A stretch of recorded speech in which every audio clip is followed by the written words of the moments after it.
मात्र 3-4टा पियाज को लेकिन जलखिया आप तैयारी करेंगे।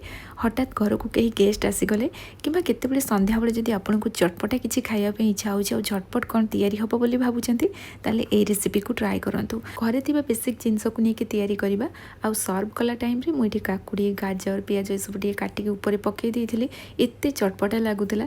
आपण मैंने बनातु बनइले ही जापर ये केते टेस्टी लगे। निहाती भाव ट्राए करेंगे से वीडियो को एंड जाए देखूँ।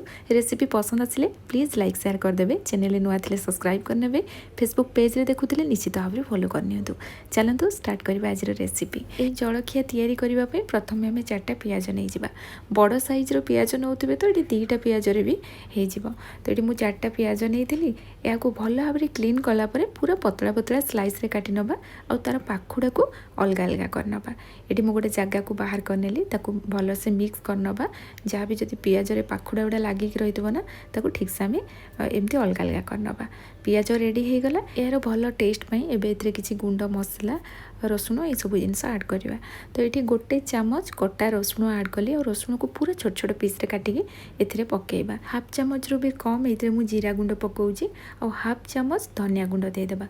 गोटा जीरा हाफ चामच पकेइबा। स्वाद अनुसार लुण और भल कलर पाई Kashmiri red chilli powder add करछि। घरे जदि छोट पिला नथिबे आपण एठी कंचा लंका को पूरा छोट छोट काटिके ऐड करेंगे। बहुत बढ़िया टेस्ट लगे और राग राग हेले खाइबा बहुत बढ़िया लगे। मु तो ये टोटाली लंका ऐड करिनी कारण पुओ खाई पारिबनी से लास्ट कंचा लंका को पूरा छोट छोट काटिके मुझे पकई थी। एबे हाफ चामच रू भी कम हलदी गुंड पकेबा। 1 छोट चामच एथिरे मु जुआणी पकाउछि और या हाथ में एमती क्रश करके ऐड करवा। जुआणी देह पाई बहुत भल ता सहित एथिरे गोटे फ्लेवर बहुत बढ़िया आसीबो। एबे एथिरे अल्प हेंगु पकेबा। हेंगु पकेबा द्वारा भी यार फ्लेवरटा बहुत बढ़िया आसीबो। ता सहित ये भुसुंगा पत्र को पूरा छोट छोट काटिकी मु ऐड करछि और अल्प धनिया पत्र मध्य मु इथरे ऐड कली ताकू मध्य एबे पूरा छोट छोट काटिकी पकेबा। एबे सब जिंस को भल भाव में मिक्स करनबा जेमती मसला पियाज सहित बहुत बढ़िया से मिसी जिवो। एटी सब मिक्स हो गला। एबे एथिरे आमे बेसन ऐड करबा। एटी मु 2 बड़ चामच बेसन दे दोछि ता सहित 1 बड़ चामच कॉर्नफ्लोर नै जिबा। कॉर्नफ्लोर जगह रे आपण चाउल गुंड मध्य व्यवहार करि परिबे। चाउल गुंड किबा कॉर्नफ्लोर पकेबा द्वारा ना एटा पूरे क्रिस्पी हेकि तैयारी हबो। एबे सब जिंस को भल भाव में मिक्स करनबा जेमती पियाज सहित सब जिनस मिसी जिवो। तापर एथिरे आमे पानी ऐड करबा। तो ये पानी अधिक पकेबानी एटा हल्का जस्ट चिपचिप होगी रहिबो बस ये टाइप रही आम रखा। आउ ये ना बेसन आप अधिक पकेबेनी ना पियाजटा एत जना पड़ोनी और जो पियाजर टेस्ट रहा कथा से रही। ये देखिकी ही जापे आप बेसन सेमती आम अधिक देना माने पियाज अनुसार। तो यहाँ भल भाव में मिक्स हो गला। एबे चलतु नेक्स्ट प्रोसेस को जीवा। ये रेसिपी तैयारी करने ये मु ब्रेड यूज करी और ये मु 5 पीस ब्रेड नहीं।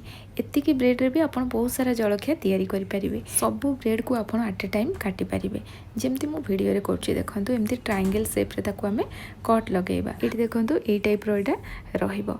एबे आमे कोन करिबा एको गोटे जगह रखि नबा और गोटे गोटे ब्रेड ऊपर एमती आमे पियाज लगेई नबा। आपण भाबिबेनी जे पियाज गुडा को एमती खसी जिवो कि कोन फ्राई कला बेले बिल्कुल खसीबनी। आपण प्रोसेसटा देखंतु। एठी देखंतु आमे गोटे पट साइड पियाज लगेइला परे ना तार अन्य पट साइड रे भी लगेइबा। याकू 2 हाथ रे किछि सेकंड पई प्रेस करिबा जा फଳରେ पियाजटा बहुत बढ़िया से ब्रेड रे सेट हो जिवो बिल्कुल भी खसबनी। एबे या आम साइड रे रखिबा और ए भली उपाय रे सब ब्रेड ऊपर मु पियाज को सेट करनेली। और ये देखंतु सब ब्रेड भी रेडी हो जाइए। और प्रथम जो ब्रेड को आम रेडी करथिबा ना ताकू प्रथमे आमे फ्राई करिबा। एहाकू फ्राई करिबा पई एमती चौड़ा कड़ाई नबा नहले पैन नहीं जिबा। नॉर्मल कड़ाई नेबे जदी सेथिरे आपण 3-4टा एट ए टाइम फ्राई करि परिबेनी सेति पई ए टाइप रो कड़ाई नहीं जिबे। एथिरे रिफाइन तेल ऐड करिबा। एहाकू भलो भाबरे गरम कला परे गैस रो फ्लेम मीडियम रखिबा। तापर एथिरे आमे ब्रेड पकेबा और ब्रेड रे गोटे पट साइड ए भलिया गोल्डन कलर टिके हे जिवो। तापर एहाकू आमे उल्टै नबा और एठी फ्राई कला टाइम रे आपण माने देखि पाउथबे पियाज बिल्कुल भी खसुनी माने इथरे पूरा बहुत बढ़िया से सेट होकर रही जाइए। ब्रेड को उल्टेला पर एथिरे आमे आउ गोटे ब्रेड पकेबा। आपण गोटे थर रे जेतिके हैंडल करि परिबे ना सेतिके ब्रेड पकेबे कारण एटा बहुत जल्दी फ्राई हो जाए माने संगे संगे यार कलरटा चेंज हो जिवो। सेति पई आपण जेति हैंडल करि परिबे से अनुसार पकेबे। एठी देखि पारथुबे प्रथम जो 2टा आमे ब्रेड पकेइथिले बहुत बढ़िया कलर आछि ताकू मु बाहर करनेली। एबे हमर ए ब्रेडटा भी रेडी हो गलानी। एबे आउ 2टा ब्रेड आमे पकेबा। एई भली उपाय रे मु सब ब्रेड को फ्राए करनेली और ये पूरा क्रिस्पी होकर जब फ्राए हम ताले खावाई बहुत बढ़िया लगे से मीडियम फ्लेम रे ही फ्राए करेंगे। आठी सब ब्रेड देखो रेडी हो जाए। सब जिनस को गोटे प्लेट को बाहर करनवा। पियाज ब्रेड्र पकुड़ी आपण मैंने देखिले केते सहजरे रेडी हो गला। या आपण एमती ही सॉस सहित खाईपारे किंतु सर्व कला टाइम रे मु जो टाइप करछि ना ये सर्व करंतु सतरे ये बहुत ही चटपटा लगे खाइबापी से मुझे चपर नहीं गली। ये गोटे पियाज अल्प काकुड़ी गाजर ता सहित धनिया पत्र और कंचा लंका दे या पूरा फाइनली चॉप करके नहीं आसीबा। एबे ब्रेड उपरे टमाटो केचप पकेबा या चारिपटे एमती टे स्प्रेड कला परे ता उपरे काटी रखिथिबा पियाज काकुड़ी गाजर कंचा लंका धनिया पत्र को इथरे ऐड करदबा। ता उपरे आमे चाट मसला स्प्रिंकल करवा और एते चटपटा लगे यहाँ खावाई आपड़ थे बनातु बनइले ही जानीपारे। पिला माने बाहर फास्ट फूड पकुड़ी ये सब जिनस खावाई बहुत पसंद करती किंतु घरे जदि आप ये सिंपल प्रोसेस बनईकी देवे ना सतरे से बाहर जिनस खावाई केबे भी इच्छा करेनि। आज रेसिपी आपण मानकु केमती लगिला मते निहाती भाव में कमेंट जनइबे। जदि रेसिपी पसंद आसथिबो प्लीज वीडियो को लाइक करके जिवे।